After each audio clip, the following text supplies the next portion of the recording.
Chapter 4. Moreover, he made an altar of brass, 20 cubits the length thereof, and 20 cubits the breadth thereof, and 10 cubits the height thereof. Also he made a molten sea of 10 cubits from brim to brim, round in compass, and 5 cubits the height thereof. And a line of 30 cubits did compass it round about. And under it was the similitude of oxen, which did compass it round about, 10 in a cubit, compassing the sea round about. 2 rows of oxen were cast when it was cast.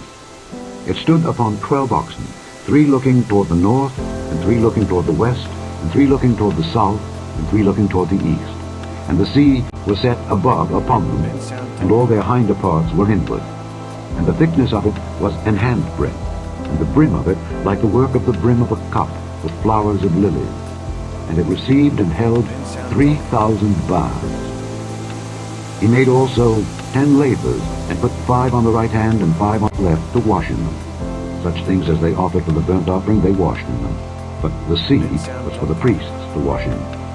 And he made 10 candlesticks of gold according to their form, and set them in the temple, 5 on the right hand and 5 on the left. He made also 10 tables, and placed them in the temple, 5 on the right side and 5 on the left.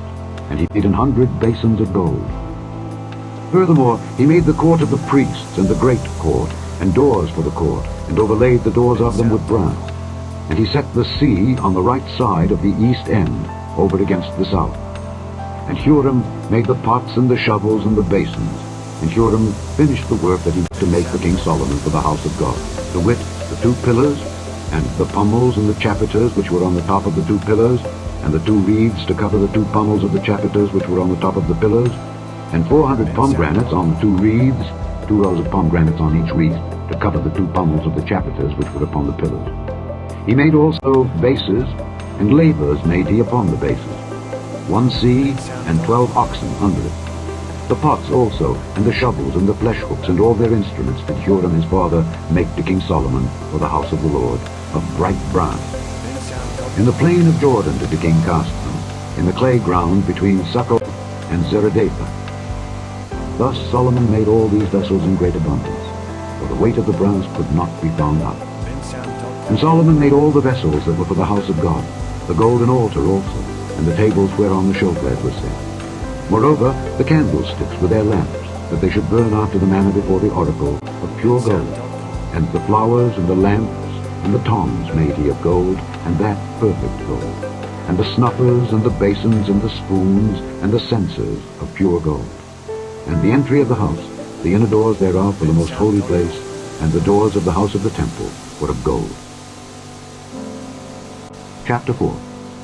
Moreover, he made an altar of brass, 20 cubits the length thereof, and 20 cubits the breadth thereof, and 10 cubits the height thereof.